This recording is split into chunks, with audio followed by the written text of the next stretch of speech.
Halo, kembali lagi di channel Andrian Eksa dan tentu saja masih bersama Pak Andrian Eka Saputra.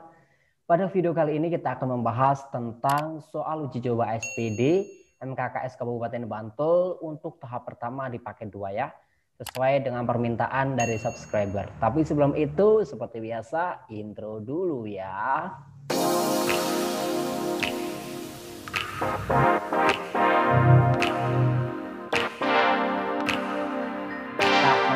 Mulai dari nomor pertama. Pertanyaannya di sini adalah makna kata karakteristik. Nah, kalau merujuk pada kata karakteristik itu sebenarnya gampang ya. Artinya itu adalah sifat khusus ya, sifat khas atau sifat khusus.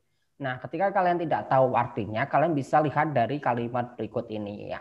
Di kalimat terakhir ini dijelaskan bahwa karakteristik hubungan tersebut berbeda. Nah, di sini ya. Berbeda antara satu daerah dengan daerah lainnya. Artinya apa? Artinya mempunyai kekhasan, mempunyai hal yang khusus gitu ya. Berbeda-beda kan khusus ya makna. Makanya artinya adalah ini makna yang atau sifat khas gitu. Lanjut ke nomor 2. Oke, nomor 2 di sini pertanyaan adalah pernyataan yang sesuai dengan isi teks. Kita baca dulu teksnya. Guna menjaga kelestarian bangunan bernilai budaya, pemerintah Kota Yogyakarta menetapkan 5 kawasan sebagai kawasan cagar budaya. Selain itu, pemerintah Kota Yogyakarta juga menguatkan posisi Kota Yogyakarta sebagai salah satu kota pusaka. 5 kawasan cagar budaya yang ditetapkan adalah Kota Baru, Kota Gede, Pakualaman, Malioboro, dan Kraton. Kawasan tersebut memiliki keunikan dalam berbagai sisi. Salah satunya gaya bangunan di kawasan tersebut. Bangunan cagar budaya tidak diperbolehkan dibongkar dan diubah menjadi bangunan berarsitektur lain. Akan tetapi bangunan tersebut dapat dialihfungsikan sehingga memiliki nilai tambah. Nah, di teks ini kan dibahas tentang bagaimana upaya pemerintah Kota Yogyakarta untuk melestarikan bangunan budaya yang ada di Kota Yogyakarta ya. Coba kita lihat opsi-opsinya. Yogyakarta menyatakan diri sebagai kota pelestari, tidak ya? Pemerintah menetapkan 5 kawasan di Yogyakarta sebagai kota budaya. Oke, pemerintah kota ya, tapi Kota Yogyakarta dikuatkan sebagai kota pusaka oleh Pemkot. Nah, ini betul ya. Ada di mana? Di sini. Pemkot Yogyakarta menguatkan Kota Yogyakarta menjadi salah satu kota pusaka. Nah, itu kalau pernyataan yang tepat itu harus sesuai dengan teks yang ada. Oke, lanjut ke nomor 3. Kalimat yang membuktikan latar tempat ada di kelas. Nah, kalau seperti ini kita cari aja kata kelas ya. Kata kelas di nomor 2 ini ya. Langsung ketemu ya. Oke, mohon maaf. Kayak ada di nomor 2 dan juga ada di sini. Ada di nomor 5 ya. Berarti ini jawaban yang tepat adalah B ya. Ini ya, kata kelas. Kemudian ada di sini sudut kelas. Nah, ini ada di nomor 2 dan nomor 5. Berarti jawabannya adalah opsi yang B. Oke, ketika disuruh menunjukkan buktinya kita tinggal cari aja ya latar apa yang diminta. Lanjut ke nomor 4. Nomor 4 pertanyaannya adalah bukti tokoh watak aku optimis. Nah, optimis itu yakin ya, optimis itu yakin. Mari kita baca kalimat-kalimatnya. Setahun lalu motor yang belum lunas di kreditnya itu harus direlakan untuk ditukar tambah dengan motor tetangganya. Bukan cuma tukar tambah, jika perlu motor ini akan aku jual dan kubelikan sepeda. Aku tak pernah turun gengsi hanya karena bersepeda ke sekolah. Ucap Kemen kepada istrinya saat itu. Dengan cara inilah kita pasti bisa membiayai kuliah anak kita. Nah, ada di sini ya. Lebih tepatnya pada kata ini, kita pasti bisa. Nah, berarti di kalimat nomor 4. Berarti jawabannya adalah D. Lanjut ke nomor 5. Nomor 5 di sini adalah nilai moral. Nilai moral itu apa yang bisa kita pelajari dari fabel tersebut ya. Fabel kan memang salah satu cirinya adalah memiliki atau mengandung nilai moral ya. Langsung kita baca. Si rusa hanya memandang remeh kemampuan si kura-kura. Kerahkan segenap kemampuanmu untuk menendang betisku. Ayo, jangan ragu-ragu. Si kura-kura bersiaga dan mengambil ancang-ancang di tempat tinggi. Ia lalu menggelindingkan tubuhnya. Ketika hampir tiba di dekat tubuh si rusa, ia pun menaikkan tubuhnya hingga tubuhnya melayang. Si kura-kura mengincar hidung si rusa. Begitu kerasnya tempurung si kura-kura mengenai hingga hidung si rusa putus. Seketika itu si rusa sombong pun mati. Nah, apa yang bisa kita pelajari dari cerita ini? Nah, pasti apa? Tidak boleh sombong ya, tidak boleh sombong dan meremehkan orang lain. Udah jelas banget ya, karena di sini tokoh rusa itu sombong dan suka meremehkan orang lain. Oke, lanjut ke nomor 6. Nomor 6. Makna simbol dari kata cacing kepanasan. Nah, cacing kita bayangkan ada seekor cacing kemudian kepanasan ya. Itu menggelikan sekali. Oke, kita punya membaca teksnya. Awalnya kami duduk tenang. Aku, Yunda, Maridi, dan Pardoman satu baris. Elisa, Bambang, dan Martin di baris depan. Kami terus bersenda gurau. Seperti biasa, Yunda yang menjadi sasaran bully dari kami, terutama Pardoman. Tiba-tiba masuk seorang ibu umur 50-an, tetapi pakaiannya cukup nyentrik. Kedatangan ibu membuat Pardoman seperti cacing kepanasan. Jadi apa? Cacing kepanasan itu kan groget-groget gitu ya. Groget-groget itu artinya apa? Artinya gelisah ya, seperti orang yang gelisah. Oke, lanjut ke nomor 7. Nomor 7 di sini adalah kalimat yang tepat untuk mengisi bagian rumpang. Kita baca aja, ini ada teks prosedur. Oke. Cara membuat kue keju. Kocok mentega sampai lembut. Masukkan kuning telur satu persatu sambil dikocok rata. Nah, apa? Masukkan keju parut, aduk rata, masukkan mentega cair, masukkan santan, atau masukkan keju dengan tepung terigu. Nah, enggak ya, di sini ada kata tepung terigu, berarti enggak, ini yang D. Kemudian ada, kita cari dulu, ini keju sambil diaduk rata enggak ada ya, berarti antara A, B, atau C. Nah, tapi mana yang lebih tepat? Kira-kira kalau kita membuat kue keju, ini kan kocok mentega, oh menteganya udah, berarti cuma antara A sama C ya. Mentega, kuning telur, terus dimasukin apa? Masukin santan ya, lebih ini ya. Lebih santan ya. Kalau keju itu kan biasanya buat topping. Setelah dicetak, letakkan pada loyang yang diolesi mentega, kemudian beri parutan keju. Nah, gitu ya. Berarti yang lebih tepat adalah C. Ya, untuk menghadapi teks-teks prosedur seperti ini, caranya ya kita pakai logika aja ya. Kita caranya pakai logika aja. Karena kalau kita nggak ngerti teksnya itu tentang apa ya, bingung juga mau jawabnya. Lanjut ke nomor 8. Nomor 8 ini adalah urutan kalimat-kalimat agar menjadi petunjuk yang sistematis. Sistematis itu artinya urut ya. Seperti langkah-langkah di teks prosedur itu kan harus runtut, harus urut, nggak boleh dibolak-balik. Di sini ada 6 langkah cuci tangan menurut WHO. Nah, di sini udah ada clue dimulai dari nomor 6 ya. Tuang sabun pada telapak tangan, kemudian usap dan gosok kedua telapak tangan secara lembut dengan arah memutar. Nah, setelah itu apa? Apa yang dilakukan setelah tuang sabun dan diusap-usap? Nah, langkah pertama setelah itu biasanya adalah ini, usap dan gosok juga kedua punggung tangan secara bergantian ya. Berarti apa? Yang nomor 1.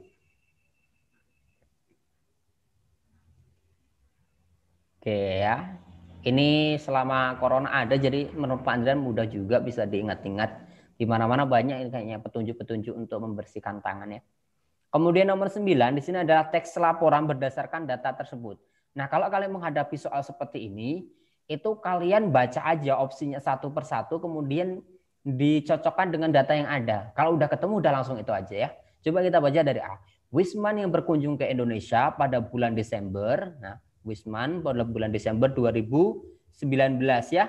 Tapi di sini 2020, berarti A keliru ya. Berarti A keliru. Kemudian ini A juga, B juga keliru. Nah, berarti kan cuma antara C dan D.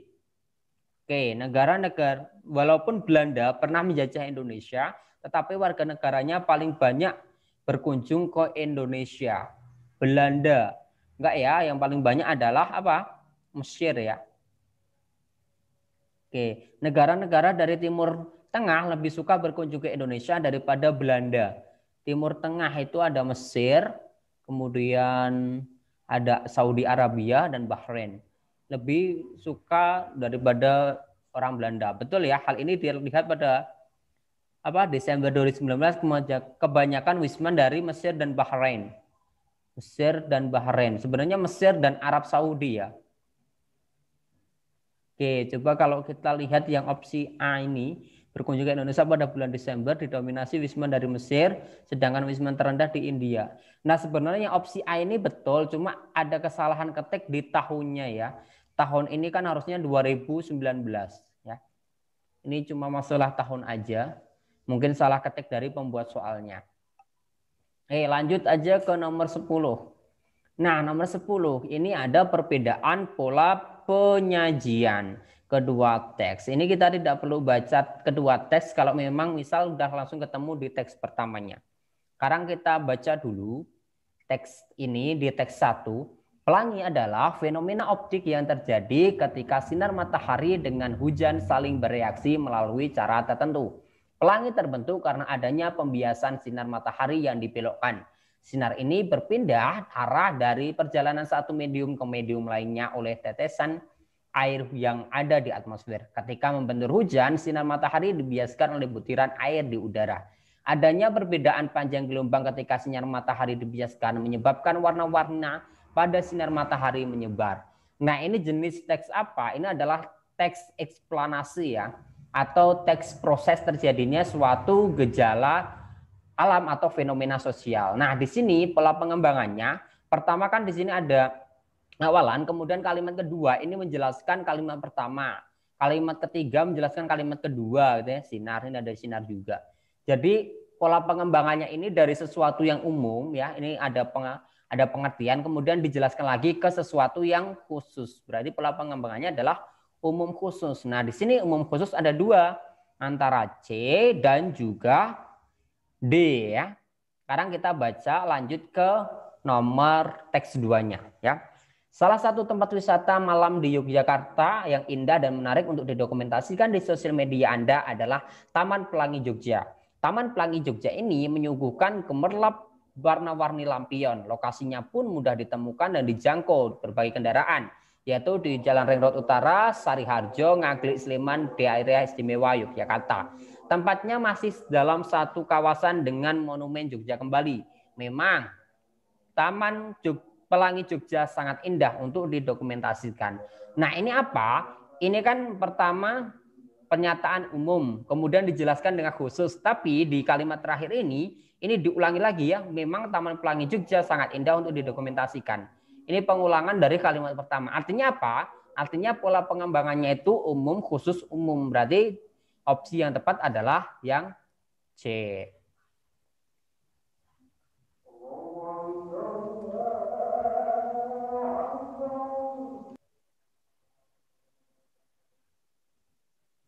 Baik, kita lanjutkan ke nomor 11. Nah, nomor 11 ini pertanyaannya adalah perbedaan penggunaan bahasa ya. Sama caranya kita baca dulu teks 1. Tapi sebelum itu sebagai pengetahuan kita baca-baca dulu opsinya. Sebab akibat penambahan pertentangan waktu. Oke, mari kita coba baca teks pertama. Pelangi adalah fenomena optik yang terjadi ketika sinar matahari menjadi hujan saling bereaksi melalui cara tertentu. Pelangi terbentuk karena adanya pembiasan sinar matahari yang dibelokkan. Sinar ini berpindah arah dari perjalanan satu medium ke medium lainnya oleh tetesan air yang ada di atmosfer. Ketika membentur hujan, sinar matahari dibiaskan oleh butiran air di udara. Adanya perbedaan panjang gelombang ketika sinar matahari dibiaskan menyebabkan warna-warna pada sinar matahari menyebar. Berarti pola pengembangannya adalah pola pengembangan sebab akibat. Oke, jelas ya. Lanjut ke nomor 12. Nomor 12 adalah variasi lain dari kalimat tersebut. Kalau ada pertanyaan tentang variasi dari kalimat, itu biasanya soalnya adalah pengubahan. Nah, ini dari kalimat aktif menjalani diubah menjadi yang pasif, berarti dijalani atau apa ya? Di sini ada kata melakukan, ini melakukan juga, berarti yang sini ya diberlakukan ya, berarti jawaban untuk nomor 12 adalah D. Jadi cuma diubah aja antara yang positif, yang aktif ke pasif. Seperti itu. Nah, sekarang kita lanjutkan ke nomor 13. Variasi kata membuai. Nah, membuai itu apa? Membuai itu rayuan, tapi artinya bukan rayuan sebenarnya. Terbuai. Terbuai itu kan kita terbawa ya, terbawa. Atau bisa terlena ya. Berarti membuai itu artinya sama dengan melenakan. Ini pengetahuan umum. Jadi memang tidak bisa, tapi kalian bisa coba-coba sebenarnya. Misal Sheran merayu para pendengarnya. Nah, Sheran menyapa para pendengarnya, Sheran memuji para pendengarnya. Sheran melenakan. Nah, paling cocok melenakan ya, karena memuji, menyapa, merayu itu kan langsung ya, kayak ucapan gitu. Kalau ini kan sebenarnya bukan ucapan, tapi dengan lagu-lagu atau memanjakan lah bahasa lainnya ya. Lanjut ke nomor 14. Nomor 14 di sini adalah alasan ketidakefektifan kalimat tersebut. Tidak efektif itu biasanya karena boros, ada yang ditambah-tambahi ya. Coba kita baca. Uang koin yang hanya digunakan sebagai alat kerokan belaka. Nah, ini jadi rancu, jadi aneh ketika ada kata yang ya. Coba kita baca tanpa kata yang. Uang koin hanya digunakan sebagai alat kerokan belaka. Nah, ini kan betul ya, lebih enak kan dibacanya juga. Jadi apa? Ini penggunaan kata hubung yang tidak tepat ya, lebih baik dihilangkan kata yangnya. Ini untuk mengetahui efektif atau tidak itu kita bisa melihat kata apa yang mengganggu di kalimat tersebut.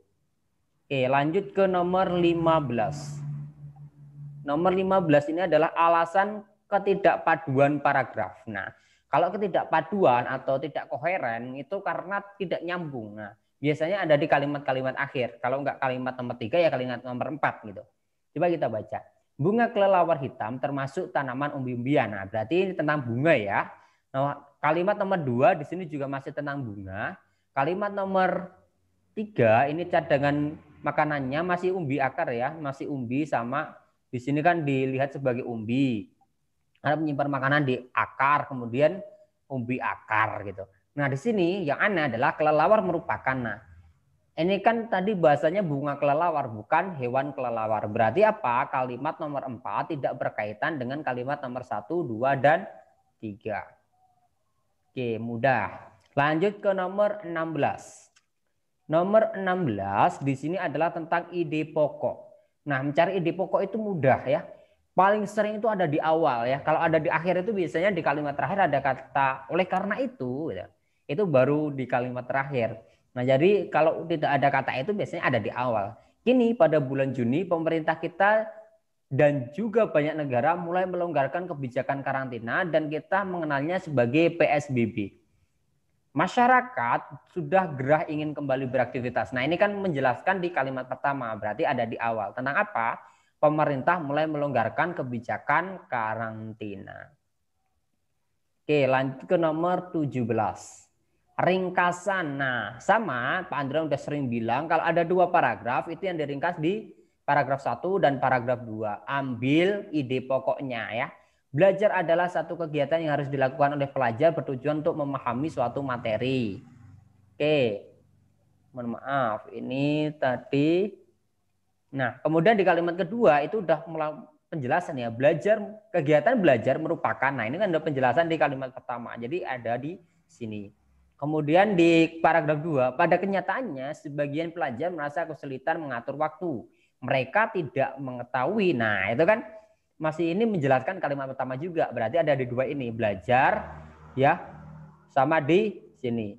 Berarti apa? Yang opsi D ya. Belajar suatu kegiatan yang harus dilakukan pelajar, tapi sebagian pelajar merasa kesulitan mengatur waktunya. Baik, kita lanjutkan ke nomor 18.